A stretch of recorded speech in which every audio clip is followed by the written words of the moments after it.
Comment elle a une trop belle peau. On m'a dit, moi j'en ai marre, j'ai trop de boutons. Oui, mais ça n'existe pas. Non. Non. Non, ça n'existe pas, c'est Photoshop. Mais il n'y a pas de mal à faire du Photoshop. Si on le fait de manière raisonnable, hein, qu'on n'ait pas à ressembler à un Sims. Donc je vais vous apprendre comment faire de manière relativement simple et rapide, enlever ses cernes, enlever ses boutons, et ce sera déjà pas mal. Donc nous voilà sur Photoshop. J'ai ouvert une image déjà, donc c'est un autoportrait que j'avais fait de moi l'année dernière. Et donc comme on peut le voir, ce qui peut être un peu dérangeant sur cette image, c'est les cernes et les petites imperfections. Alors peut-être que ça me dérange moi parce que c'est mon visage, hein, mais enfin voilà. Je suis pas une partisante de la retouche beauté à l'extrême où on reconnaît presque plus la personne et elle a une peau de Sims. Mais parfois ça peut être agréable sur certaines photos qu'on a envie de garder plus tard, de s'atténuer un peu les cernes et les boutons. Donc je vais vous l'apprendre de manière la plus rapide possible. Alors on va utiliser l'outil pièce. Donc ici hein, c'est l'outil pièce. Vous avez soit les correcteurs, soit l'outil pièce, etc. On l'avait vu dans la vidéo de l'apprentissage des bases de Photoshop.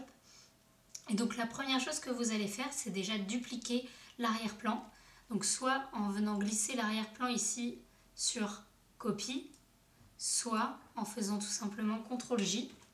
Vous venez de dupliquer l'arrière-plan. Et donc en dupliquant cet arrière-plan, on va commencer à travailler sur les cernes. Alors je vais zoomer un peu pour qu'on puisse voir l'ampleur des dégâts. Donc voilà, donc, avec l'outil pièce, vous allez tout simplement venir entourer, on va dire, la zone trop sombre. Parce qu'en fait les cernes c'est justement, c'est tout simplement le fait que la zone soit plus sombre. Et vous allez venir glisser pour chercher un morceau de peau qui a à peu près la même texture. Donc venez pas chercher sur le front ou sur le nez si vous êtes juste sous les yeux. Il faut venir chercher les morceaux de peau qu'il y a aux alentours.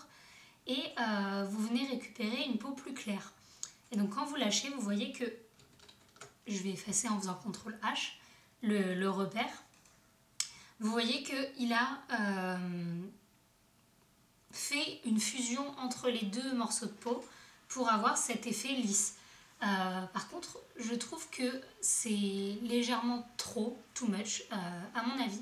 Et donc si vous voulez quelque chose de plus crédible et de plus soft, vous pouvez opter pour cette version-là, hein, mais vous pouvez également atténuer. Et donc on va utiliser l'outil, enfin l'édition atténuation, donc vous allez voir tout de suite.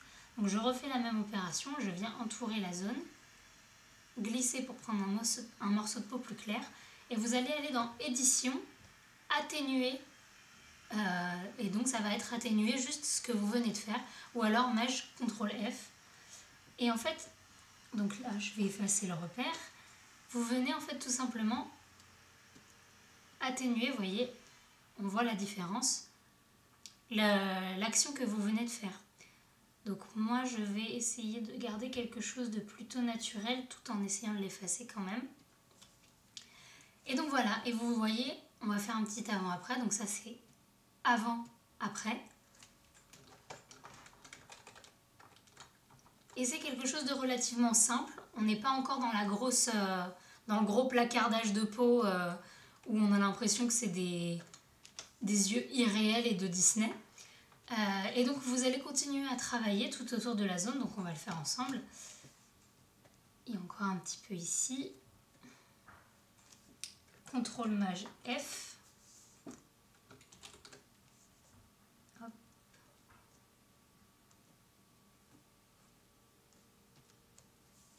Touc. Les cernes d'ici.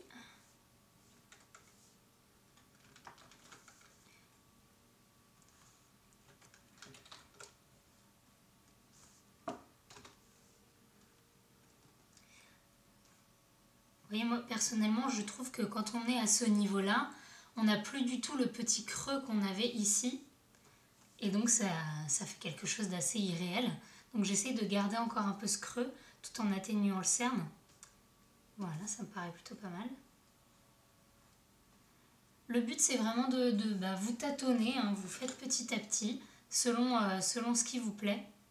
Ce sera différent pour chacun, mais ce qui est vraiment pratique avec cette technique, c'est que non seulement elle est rapide, mais elle peut s'appliquer à vraiment n'importe quelle image. Alors il me semble que c'est encore un peu sombre ici. Voilà. Et donc cette technique que vous avez appliquée, vous pouvez, l'outil pièce, vous pouvez également l'utiliser pour tout ce qui est les petites imperfections, les boutons. Donc on va le faire. Par exemple, bon, moi le plus voyant, ça va être celui-là. Tout simplement, vous venez l'entourer encore une fois et vous venez chercher un morceau de peau aux environs. L'atténuer si nécessaire. Hop. Et voilà. Et vous avez effacé ce petit morceau, cette petite imperfection. Alors, pour la plupart des boutons, il n'y a pas besoin de jouer forcément avec l'atténuation, puisqu'on veut vraiment enlever toute la zone. Par exemple, si là je viens, je peux venir...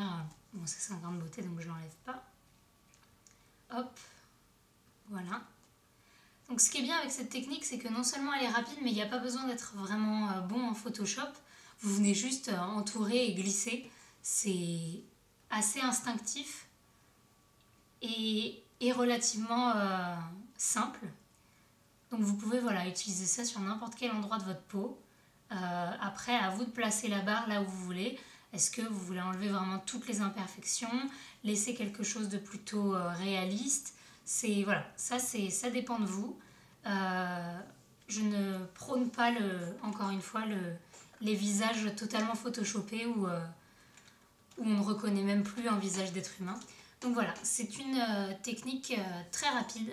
J'espère que vous voyez la différence, donc avant-après. Si vous voulez encore atténuer, c'est possible, il suffit de jouer avec l'opacité ici du calque qu'on vient créer. Et voilà, c'est applicable sur n'importe quelle image. Bon, j'espère que cette vidéo vous a plu, qu'elle vous a été utile, et je vais vous demander donc qu'est-ce que vous avez envie de faire comme prochaine vidéo. Est-ce que vous avez envie de continuer plutôt dans les tutos photos ou dans la retouche? Si vous voulez continuer dans la retouche beauté, laissez-moi vos commentaires et je les lirai très vite. Salut!